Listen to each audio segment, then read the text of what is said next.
While എന്ന് പറയുന്ന നരകം ലികുല്ലി ഹുമസത്തിൽ ലുമസ, ആൾക്കാരെ പരിഹസിക്കുകയും മനുഷ്യരെ കളിയാക്കുകയും ട്രോളുകളും ചെയ്യുന്ന മനുഷ്യർക്കാണ്.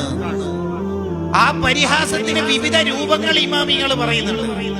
ഒന്നിക്കിൽ കണ്ണിന്റെ പുരികം കൊണ്ട് അവർ കളിയാക്കും,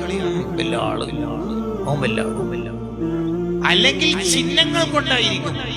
ഇമോജി എന്നാണ് പുതിയ കാലത്ത് അതിന്റെ ഭാഷ, ഇമോജി. അല്ലെങ്കിൽ വാക്കുകൊണ്ടായിരിക്കും കളിയാക്കുന്നത്, അല്ലെങ്കിൽ കണ്ണുകൊണ്ട്, അല്ലെങ്കിൽ കൈ കൊണ്ട്, അല്ലെങ്കിൽ ആക്ഷൻ കൊണ്ട്. ഏത് വിധത്തിൽ കളിയാക്കിയാലും വൈൽ എന്ന നരകം അവൻക്കുള്ളതാണെന്ന് ഖുർആൻ. കണ്ടോ, വൈൽ എന്ന നരകം. ഇസ്ലാമിൽ കുഫറിന് ശേഷം ഏറ്റവും വലിയ തെറ്റ് ട്രോളാണ്, പരിഹാസാണ്. അതിന്റെ കാലമാണ് ഈ ഇൻസ്റ്റാ കാലം, ട്രോളുകളുടെ കാലം, പരിഹസിക്കുന്ന കാലം, മനുഷ്യരെ കളിയാക്കുന്ന കാലം, നമീമത്തുകൾ പറയുന്ന കാലം, ഗീബത്ത് പറയുന്ന കാലം.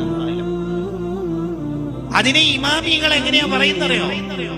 ഹറാമാണെന്ന് ലോകത്ത് ഒരു പണ്ഡിതനും എതിരഭിപ്രായമില്ലാത്ത രണ്ട് തെറ്റുകളാണ് ഗീബത്തും നമീമത്തും.